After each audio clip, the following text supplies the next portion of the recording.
Alright, so welcome back everybody to another video.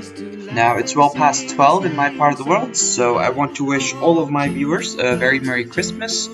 For everyone who celebrates it, as well as for others like me who particularly don't celebrate it but love taking part in the festivities. So yeah, a very Merry Christmas, and I hope you guys have a great day and a great couple of days, and even the rest of you. I hope that everyone is doing just fine and has a happy and healthy couple of days. So yeah, I even put on the little Christmas carol in the background just for this occasion.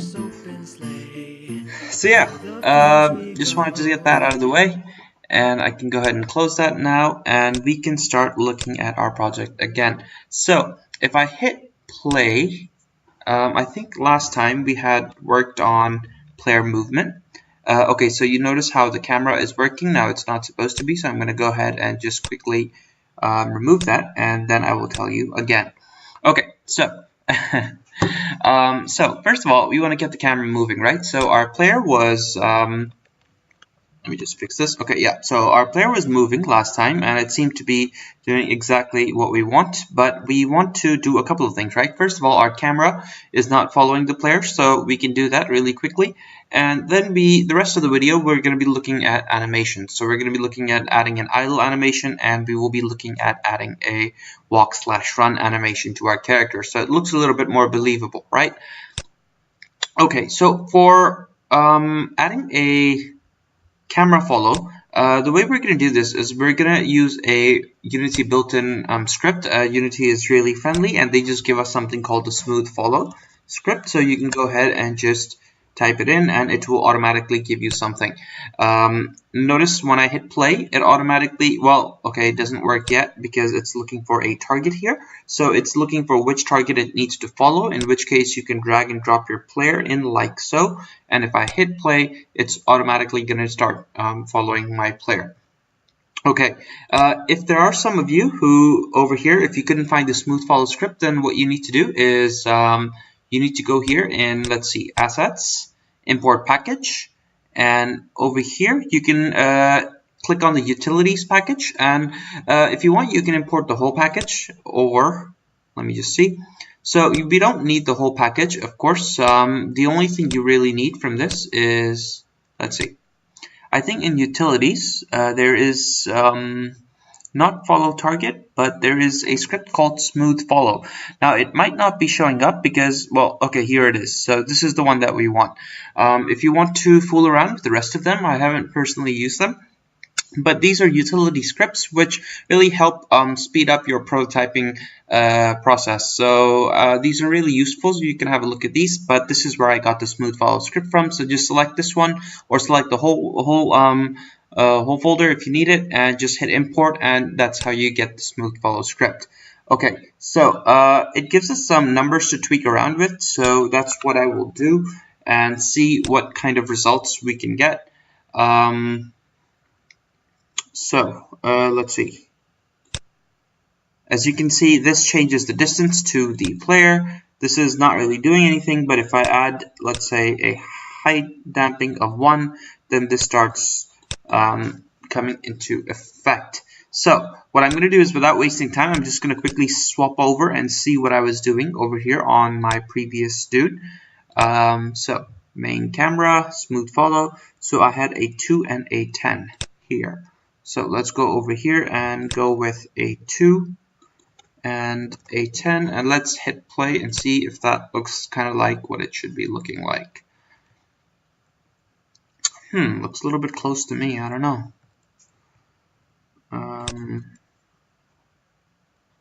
Alright, so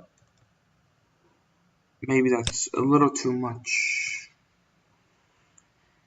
So once again, this is just tweaking. So I want to get a little bit closer, and maybe like so. Okay, so I think this would be good enough for now. So I'm going to stick with 3, 5, and 1 for now. We might change these numbers a little bit later to match up with the other one. But for now, that's how it's going to be. So we have a quick and dirty way of getting our camera going, okay? so progress already, and things seem to be working fine. Now let's look at the animations, okay? So what we're going to do is I'm going to go ahead and open my player script, and we're going to make some changes here. Now I'll explain the Unity animator in just a minute. But what I want to do is I want to uncomment this line here. So basically, in order to animate our player, we need access to his animated component. So if I go over here on my player, you notice that there is an animated component. And if it isn't there, you can add it just like all normal components, okay? So this animator basically is in control of animating our player. So like always, just if you want to change the transform of our player, we need his transform. Therefore, similarly, we need to animate our player. Therefore, we need this component. So I have a variable here, private animator, player animator, and I can easily get this in my start like so. Once again, pretty straightforward. Get component looks for a component of type animator on the object to which this script is attached to. So this script is attached to our player, so it will cycle through all the components, look for an animated component, and return this component here. So now we can make changes to our animator directly from code. So this looks good so far. Now that we have access to our animator, we need to think about making changes to it, okay? Now, here's what I want to do. In the last video, or if we defined a variable called move input, we never really used it, so I want to try and use that right now, and I'm going to use it like so, and I will explain what I'm trying to do. So move input was a variable of type vector3, and what I'm doing over here is I'm making a new vector3. So I'm making a new vector3, and on its x-axis, I'm giving it input.getAxis horizontal. On the y-axis, I give it 0, and on the z-axis, I'm giving it input.getAxis vertical. So, last video, we talked about how input.getAxis horizontal pretty much gives us when the user is pressing the right or left button, okay? And input.getAxis vertical was a way of getting users' input on the joystick or on the keyboard for up and down, okay? So I'm basically just making a new vector. And I'm putting this as the x-axis because remember we talked about how our player moves in the x-axis like so and in the z-axis like so, and since we are not jumping, then we just put the y-axis as 0. Okay, so I have done nothing new here, and we have made no changes really to the behavior of our game. We've just made a new variable, and I just put my x movement in the x variable, and I put my z movement in the z variable, right? Now, to make it a little bit more understandable, what I can do is I can now simply remove this from here, okay? And I can simply do move input.x. And I hope that makes sense because that's exactly what I had previously over there, right? I hope that makes sense. Similarly, notice how input.getAxis vertical is the zth component, or the x, y, and the zth value of move input. So I can go ahead and remove this, and I can simply use move input here. So move input dot z in this case, okay? So I hope that makes sense. Now I'm going to go ahead and remove this comment here, and if I save my game and if I go back, there should be no visible change to the behavior. Of course, you might get some warnings like, oh, you're not using the animator because we just wrote that line of code, but that's just a warning. So things seem to be working just fine, and of course we got that error that you're not using the animator, but let's just ignore that for now. Okay, so the reason why I did that was because now I wanted basically a way of checking when the player is moving and when the player is not moving, and I felt that if I make this variable, if I put the player movement like so in a vector3, then it's very easy for me to check the magnitude of this vector3. Does that make sense? For example, I have an x, y, oops, not that. Okay, so we have an x, y, z, and whenever the user is pressing buttons, then this value and this value will be different. And what I can do now is I can just check the magnitude of this vector3 variable move input, and depending on what the the magnitude of that value is, I can determine if the player is moving or not. For example, if the move input is, let's see, so if the player is not moving at all, right? So if it's 0, 0, 0, so the Y is always going to be 0, but if the person is not pressing any button, then this is going to be 0, right?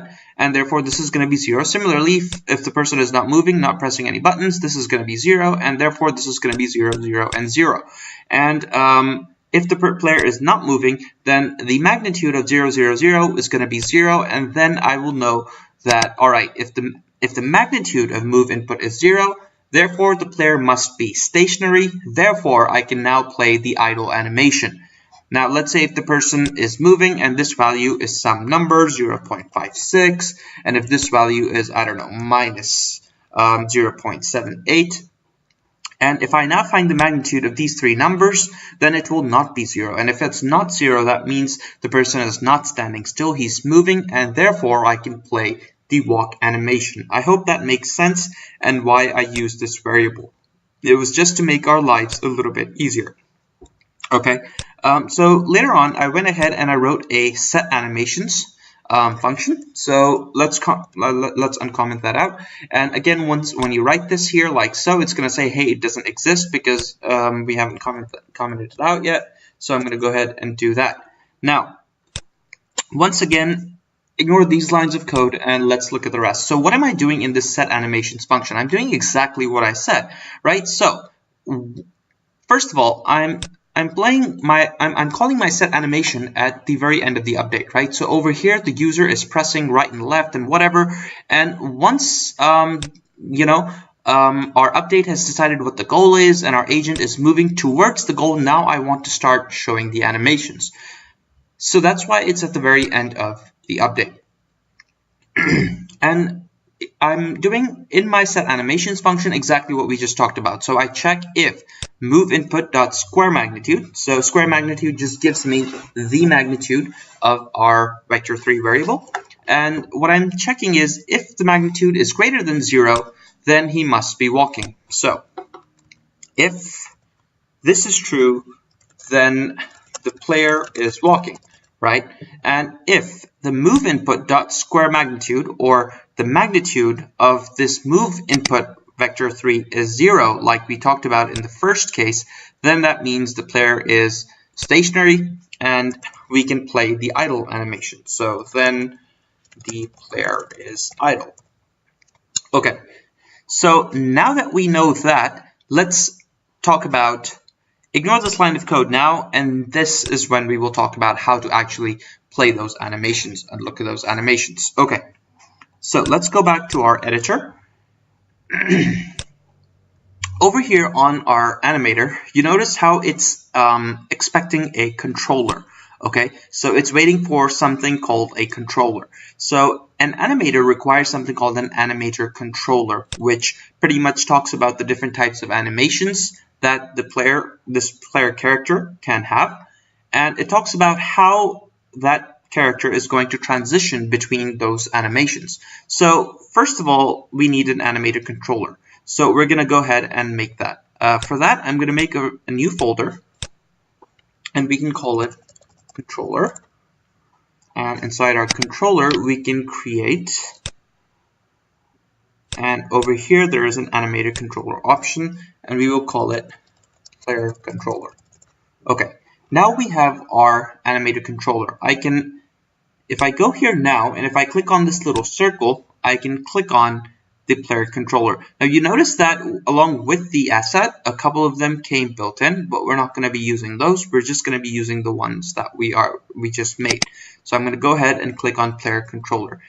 Now I can double click player controller and I can open it like so over here in my animator. Now of course your layout might be a little bit different, but that's okay. So okay. Now, what am I looking at? Basically, right now, we have no animations attached to our player. So it's going to make a little bit more sense, but just hang in there. So over here in my assets folder, let me find where we have the data. Okay, so over here, and models, chart night. Nope, not that. Okay, so just give me a second. Let me find the animations.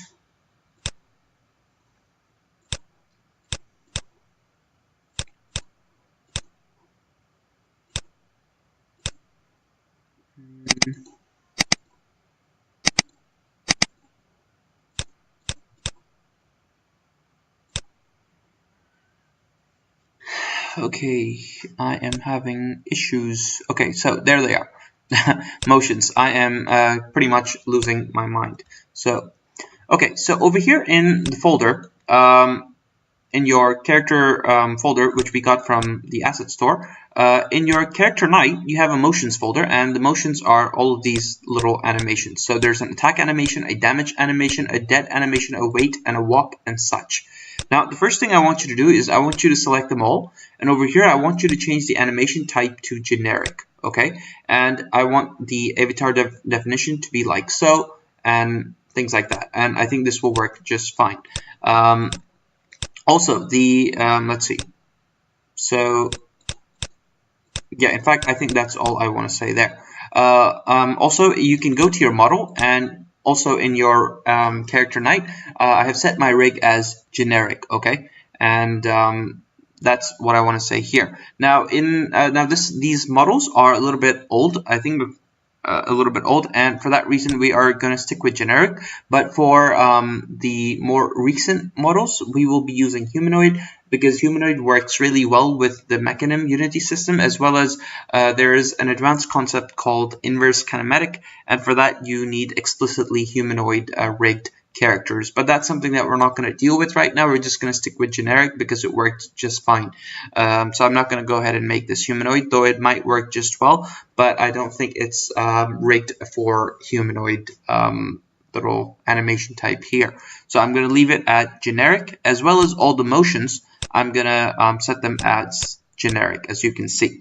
Okay, now what I can do is I can drag and drop this over here in the animator screen, and notice that as soon as I dropped it, it automatically made a transition from this entry to wait. Okay, so the entry over here basically means that it's pretty much the very beginning. I mean, it's like the first thing that will be played, right? So if there is no other animations, if I drag and drop one, then automatically it's gonna make this one as a default entry animation, right? So as soon as the game begins, you know, this one entry runs, and entry directly points to wait, which means if I hit play now, then it will automatically go from, it's going to shoot from here to here, and it's going to start playing this wait. So if I were to hit play now, notice what would happen.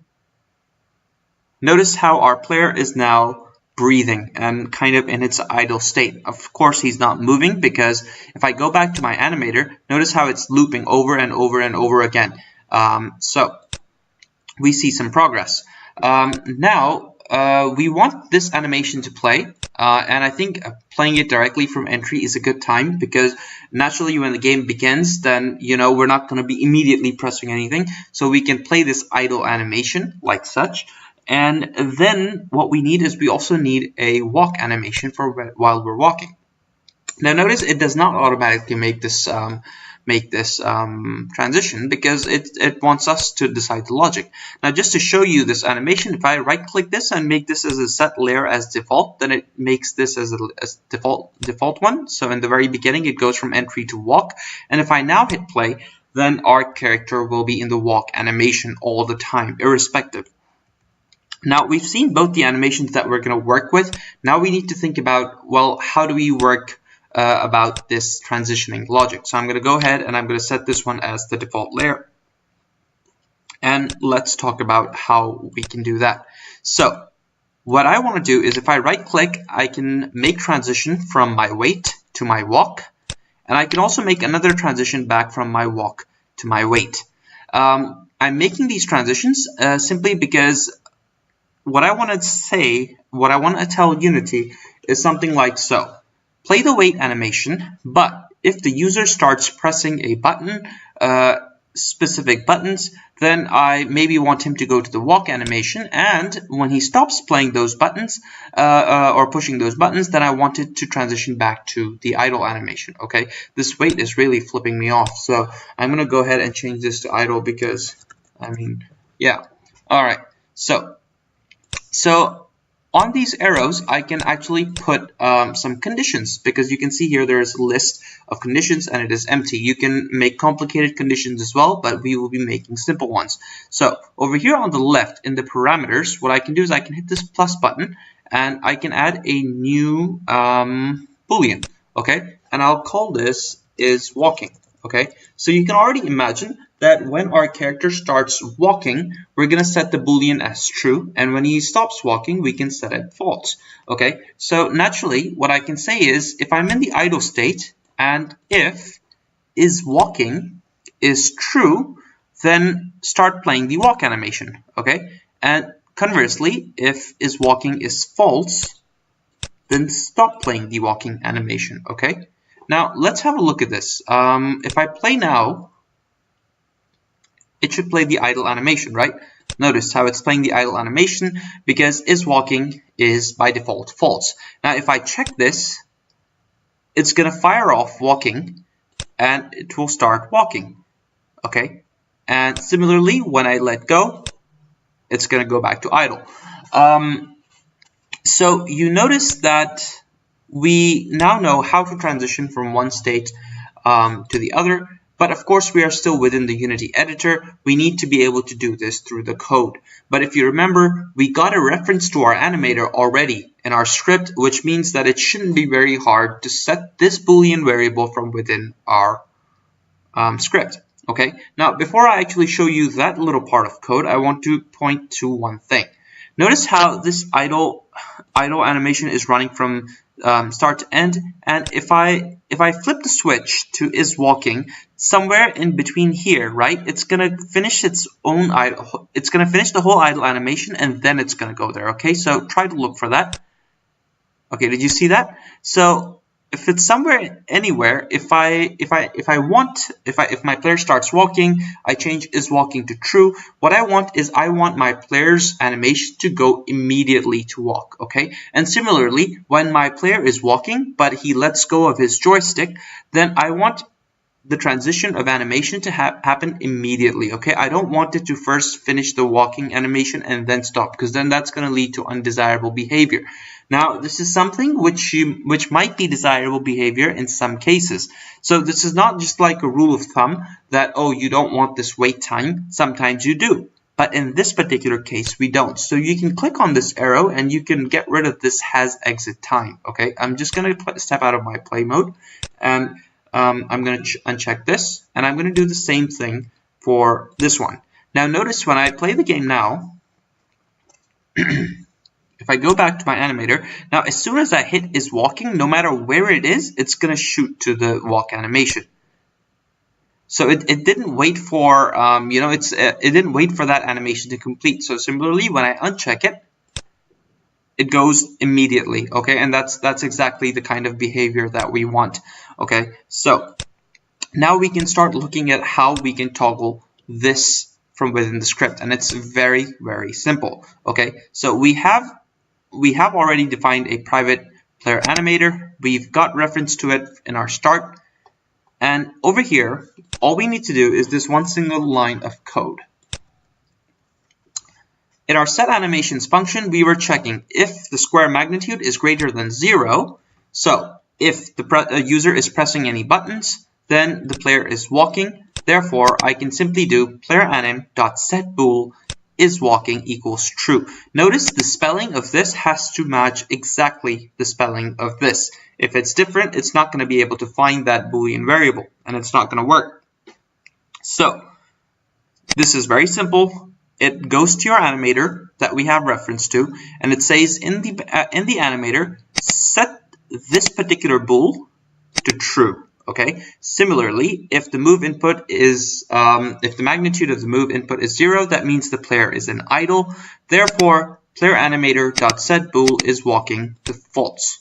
Okay. So now if I save this, if I go back to my game, if I hit play, then it should be working just fine. So it's in the idle animation, and now it's in the walk animation. And if I stop, it'll go back into the idle animation. Now you might say, well, hey, look, it's looking a little bit funny. Let's change the camera angle a little bit so we can see it a little bit better. Oh, don't go under the floor. Okay, so as you can see, he seems to be walking too fast, and his animation seems to be walking too slow. So there's a couple of ways how you will fix this. Alright, so first of all, let me just... Alright, so the way you're going to fix this is you can do a couple of things. First of all, you can slow down your player, okay? That goes without saying. So if I go over here and if I make my speed as 1.5, and if I now try to move, alright, so it looks a lot better. Okay, now first of all, I want to say that those old settings didn't save, so I'm going to go ahead and I'm going to make this 1.5. I'm going to make my angular speed a very large number, okay, and I'm going to make my acceleration a large number as well, because I want him to turn around and I want it to be snappy. Alright, so this looks much better. Now, of course, the animation is still a little bit funky, but that's not my fault. I didn't make this animation. I am not an animator.